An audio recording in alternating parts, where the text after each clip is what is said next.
Hello everyone, welcome back to endless football channel. నేను ఈ రోజు మీకు చూపించే రెసిపీ వచ్చేసి పక్కా బండి స్టైల్ పావ్ భాజీ అండి.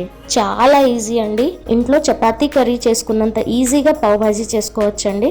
సో రెసిపీ స్టార్ట్ చేసేద్దాం. ఇక్కడ ఫస్ట్ ఒక బౌల్లో ఇలా సీడ్స్ తీసి కట్ చేసిన 2 క్యాప్సికమ్, పీల్ తీసి ఇలా పెద్దగా కట్ చేసిన 2 క్యారెట్స్ అండ్ ఒక 200 గ్రామ్స్ వరకు కాలీఫ్లవర్ అండి. కాలీఫ్లవర్ ఓన్లీ దాని ఫ్లవరే వేస్తున్నా.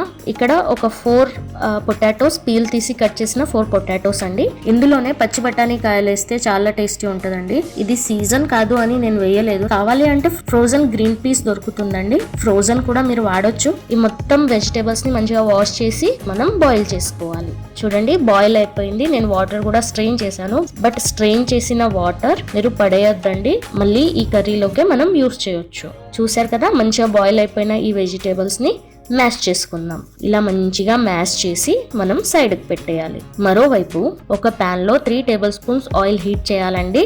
ఆయిల్ వేడయ్యాక 2 బిగ్ సైజ్ ఆనియన్స్ ని ఇలా సన్నగా కట్ చేసి హీట్ అయిన ఆయిల్ లో వేస్తున్నా. ఈ ఆనియన్ అనేది గోల్డెన్ బ్రౌన్ అయ్యేంత వరకు మనం ఫ్రై చేసుకోవాలి.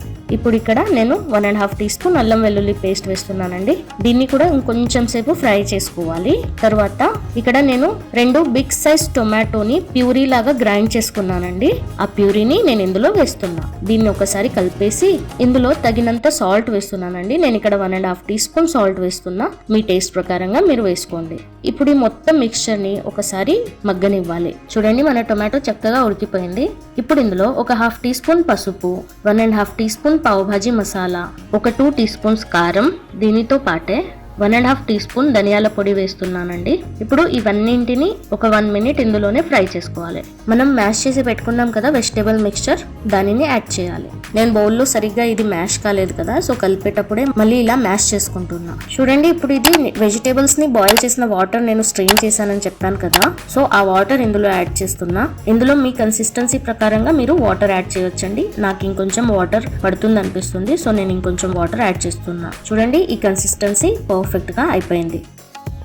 దీన్ని ఇంకొంచెం సేపు కుక్ చేసుకొని ఫైనలీ కొత్తిమీర అండ్ బటర్ వేసి గార్నిష్ చేయాలి. మన పావ్ భాజీకి కావలసిన భాజీ రెడీ అయిపోయింది. సో ఇప్పుడు మనం పావుని రోస్ట్ చేసుకుందాం. రోస్టింగ్ కోసమని ప్యాన్ హీట్ చేసి దానిపైన కొద్దిగా బటర్ వేసి మన పావుని ఇలా మిడిల్ లో కట్ చేసి 2 సైడ్స్ గోల్డెన్ బ్రౌన్ అయ్యేంత వరకు రోస్ట్ చేసుకోవాలి. చూడండి, ఇలా మంచిగా కలర్ వచ్చిన తర్వాత అంతేనండి, మన పావ్ భాజీని సర్వ్ చేయడమే. సో ఒకసారి ట్రై చేసి చూడండి, చాలా టేస్టీ ఉంటుంది. Thank you for watching. If you like this video, please like, share and subscribe to the channel. Until next time, happy cooking!